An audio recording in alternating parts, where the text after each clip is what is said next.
नमस्ते दोस्तों and welcome back to Krishna Connect, आपका चैनल जहां हम बात करते हैं एस्ट्रोलॉजी के गहरे राज के बारे में, वो भी एकदम सिंपल लैंग्वेज में। आज का एपिसोड एक स्पेशल एपिसोड होने वाला है जहां हम बात करेंगे मून यानी कि चंद्रमा की, इसके प्रभाव के बारे में जानेंगे और जानेंगे इसका इम्पैक्ट सारे 12 हाउसेस में हमें किस तरीके से मिलता है।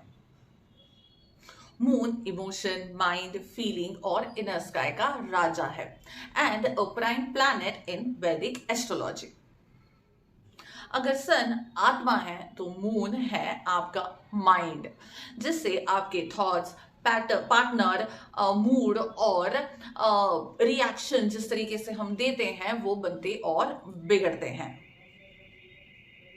तो वीडियो को लास्ट तक देखिएगा और जानेंगे यहाँ पर हम मून के बारे में सब कुछ। सूर्य के बारे में हम लास्ट वीडियो में बात कर चुके हैं, जहां पर हमने जाना था कि सारे 12 हाउसेस में सूर्य हमें किस तरीके से प्रभावित करता है। अगर आप वो वीडियो देखना चाहते हैं तो आई बटन पे उसकी लिंक अवेलेबल है या फिर डिस्क्रिप्शन में भी मैंने दी हुई है। तो चलिए शुरू करते हैं आज का कॉस्मिक सफर और जानते हैं मून का मैजिक आपकी लाइफ में किस तरह चलता है। 12 हाउसेस में चंद्र, मून मन का प्रतिनिधित्व करता है। मून कंट्रोल करता है आपके mood swings, emotion, mother, mental peace और सबकॉन्शियस डिजायर्स को। White colour, cool temperament, feminine energy जो भी फील करे मून उस पे असर डालता है। इतना पावरफुल कि वैदिक ज्योतिष में जन्म राशि मून साइन के हिसाब से बनती है, ना कि सनशाइन के हिसाब से। आजकल लोग पूछ रहे हैं माय मून इज वीक या फिर स्ट्रॉन्ग, रेमेडीज क्या है, करियर कैसा रहेगा, सब कुछ जानेंगे इस वीडियो में। तो चलिए जानते हैं 12 हाउसेस में मून किस तरीके से काम करता है। सबसे पहले फर्स्ट हाउस में यानी कि लग्न में अगर चंद्रमा आपकी कुंडली के पहले भाव में है तो आपकी पर्सनालिटी में एक अलग आकर्षण, सॉफ्टनेस और इमोशनल डेप्थ साफ दिखाई देगी। ऐसे लोग जल्दी आकर्षित होते हैं, क्रिएटिव होते हैं, कभी कभी ड्रीमी भी हो सकते हैं, अपनी फीलिंग्स को ओपनली शो करते हैं, नेचर में कूलनेस लाते हैं, लेकिन कभी कभी बहुत ज्यादा चेंजेबल या फिर इनको मूड स्विंग्स या फिर एंगर इशू भी हो सकते हैं, लेकिन उतनी ही जल्दी काम भी हो जाते हैं। मूड स्विंग्स ज्यादा होते हैं, उसे संभालना जरूरी है। बॉडी लैंग्वेज और चेहरा काफी रेडियंट होता है। हेल्थ में कई बार प्रॉब्लम लाइक साइनस आ सकती है, साइनस से रिलेटेड या फिर बीपी या हार्ट रिलेटेड प्रॉब्लम्स जो हैं वो आने के चांसेस बनते हैं। प्रोफेशनल लाइफ में ये लोग राइटिंग, पोइट्री, म्यूजिक या फिर वाइट गुड के बिजनेस में अच्छा काम कर सकते हैं। पत्नी या फिर लाइफ पार्टनर सुंदर और आर्टिस्टिक होते हैं। यूजुअली रिलेशनशिप में साफ और घूमने के शौकीन रहते हैं ये लोग। अगर मून फ्रेंडली साइन में है तो फेम और ऊंचाई मिलती है, लेकिन हाँ अगर वीक साइन में है या फिर एनिमी साइन में है, वीक है तो जल्दी हर्ट होने के चांसेस भी बनते हैं और ये ओवर इमोशनल हो सकते हैं। हर इमोशन की पावर है, यूज वाइजली, वरना भीड़ में भी अकेलापन महसूस हो सकता है आपको। मून सेकंड हाउस में यानी कि धन का भाव। मून यहाँ आपके बोलने की style, family life and wealth पर असर डालता है। कभी कभी ऐसे लोग बहुत अच्छे सिंगर, स्पीकर या फिर पोएट होते हैं। वर्ल्ड में सॉफ्टनेस, फैमिली में कंफर्ट और ओवरसीज सेटलमेंट के चांसेस होते हैं। ऐसे लोगों को पानी से डर लगने के चांसेस काफी ज्यादा होते हैं। वुमेन के कारण लॉसेस या फिर आई या फिर थ्रोट रिलेटेड प्रॉब्लम्स या फिर इनसे जुड़े हुए इश्यूज भी हो सकते हैं। स्पीच कभी कभी स्टेमर या फिर अनक्लियर हो सकती है जब चंद्रमा वीक या फिर अफ्लिक्टेड हो। वेल्थ के फ्लक्चुएशन पॉसिबल है, जिस तरीके से चंद्रमा बढ़ता है और घटता है उसी तरीके से वेल्थ जो है वो बढ़ती और घटती रह सकती है। शब्दों की मिठास आपकी ताकत है। बोलने से पहले सोचिए, हर इमोशन जताना जरूरी नहीं होता। चलिए अब आगे बढ़ते हैं और जानते हैं मून थर्ड हाउस में, यानी कि साहस और पराक्रम का भाव। स्ट्रॉन्ग मेमोरी, करेज, सिबलिंग के साथ में स्ट्रॉन्ग बॉन्ड और ट्रैवल का शौक, ये सारे इनके मेन फीचर्स हैं। ये सारी चीजें करने में इनको बड़ा मजा आता है। मून यहाँ पर एडवेंचरस बनाता है, रिलीजियस बनाता है और आफ्टर मैरिज और ज्यादा लक नोटिसेबल हो जाता है। यहाँ तीसरे भाव में चंद्रमा रेस्टलेसनेस, एलर्जी या फिर कोल्ड रिलेटेड इश्यूज दे सकता है, या सिबलिंग के साथ में मिसअंडरस्टैंडिंग हो सकती है जब मून सपोर्टिव ना हो, वीक हो या फिर एनिमी राशि में हो। ट्रैवल या फिर एडवेंचर सक्सेस ला सकते हैं। करेज हमेशा साथ है, चैलेंजेस आएंगे बट आपका अडेप्टिव नेचर इसे सक्सेस में बदल देगा। करेज मून इन फोर्थ हाउस, सुख और माँ का भाव। मून यहाँ पर डीप रूटेड इमोशनल सिक्योरिटी देता है। Family love, motherly blessing, home gains और व्हीकल्स भी यहीं से मिलते हैं। नेचर पीसफुल होता है, लकी, हम्बल और इंटेलिजेंट भी बनाता है इन लोगों को। हाई ऑफिशियल्स या फिर गवर्नमेंट में ग्रोथ होने के चांसेस अच्छे खासे बनते हैं। रियल स्टेट से गेन होते हैं और रियल एस्टेट में ये अच्छा काम कर सकते हैं। ओवर अटैचमेंट, मदरली कॉन्फ्लिक्ट या फिर रेंटेड हाउस से रिलेटेड प्रॉब्लम या फिर प्रॉपर्टी डिस्प्यूट्स हो सकते हैं अगर चंद्रमा अच्छा नहीं है तो। काफी बार ये लोग घर बदलते भी हैं और उसकी वजह से इंस्टेबिलिटी लाइफ में दिखाई देती है। माँ का आशीर्वाद सबसे बड़ी वेल्थ है। फैमिली को टाइम दे, रूट को ना भूले। मून फिफ्थ हाउस में क्रिएटिविटी और संतान का भाव। इंटेलिजेंट, प्लेफुल, आर्टिस्ट और क्विक थिंकर होते हैं ये लोग।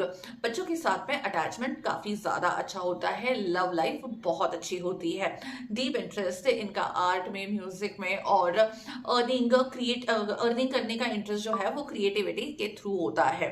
कोल्ड या फिर साइनस जैसी परेशानियां हो सकती है। इमोशनल इंस्टेबिलिटी या फिर रोमांस या फिर चाइल्ड से रिलेशन खराब हो सकते हैं या फिर प्रॉब्लम क्रिएट कर सकते हैं अगर चंद्रमा वीक है या फिर एनिमी राशि में है तो। अगर आपका चंद्रमा अच्छा है तो लव रिलेशनशिप में काफी सक्सेस मिलती है और कोई प्रॉब्लम नहीं आती है। और ओवर थिंकिंग ये लोग थोड़ा सा जो है वो बाय बॉर्न लेकर आते हैं। क्रिएटिविटी को फॉलो करो, फीलिंग पे काबू रखना सीखो, तभी खुश रहोगे आप। मून सिक्स्थ हाउस में, यानी कि हेल्थ, कर्जा और एनिमीज का घर। ये लोग सर्विस ओरिएंटेड और प्रैक्टिकल होते हैं। किसी की हेल्प या फिर सर्विस वाली फील्ड में एक्सेल कर सकते हैं। रूटीन में डिसिप्लिन लाते हैं और डिसीजेस का सामना करने वाले हो सकते हैं। पर अगर चंद्रमा एनिमी राशि में है या फिर स्ट्रॉन्ग नहीं है तो हेल्थ इश्यूज, कफ, कोल्ड, एंजाइटी ये बढ़ाता है। इसके अलावा कर्ज भी बढ़ाता है और एनिमीज भी बढ़ाता है। इमोशनल अप्स एंड डाउन्स ज्यादा नोटिसेबल हो सकते हैं। सेवा ही सबसे बड़ी ड्यूटी है। स्ट्रेसफुल रहना सीखें, रूटीन को चैनलाइज करें। मून सेवेंथ हाउस में, यानी कि पार्टनरशिप और मैरिज का हाउस। स्पाउस सुंदर, आर्टिस्टिक, थॉटफुल, ट्रैवल करने वाला और ऐसा स्पाउस हो सकता है। मटेरियल लाइफ में सेंसिटिविटी और रिश्तों में इमोशनल कनेक्ट रहेगा। अगर चंद्रमा नेगेटिव इंपैक्ट दे रहा है यानी कि अपनी एनिमी की राशि में या फिर वीक है तो थोड़े से पार्टनरशिप में प्रॉब्लम हो सकते हैं। इमोशनली बहुत ज्यादा वीक पार्टनर भी मिल सकता है। आइडियोलॉजी की वजह से रिलेशनशिप इनबैलेंस हो सकती है। बिजनेस पार्टनरशिप में भी प्रॉफिट के चांसेस थोड़े से कम हो जाते हैं और सेपरेशन भी करवा सकता है। फीलिंग इंपॉर्टेंट है मगर पेशेंस और अंडरस्टैंडिंग भी उतनी ही जरूरी है। Moon 8th house, mystery secret से रिलेटेड हाउस। डीपली इंट्यूटिव होते हैं ये लोग, बॉर्न फॉर रिसर्च हैं, ऑकल्ट में इंटरेस्ट हमेशा से होता है, इनहेरिटेंस से फायदा होता है, इंट्यूशन बहुत स्ट्रांग होता है। अगर मून एनिमी राशि में है तो थोड़े से कुछ हिडन जो है वो फियर्स होते हैं, इसके अलावा जेलसी भी बहुत ज्यादा होती है। सेल्फ रिस्पेक्ट को लेकर हमेशा चिंतित रहते हैं।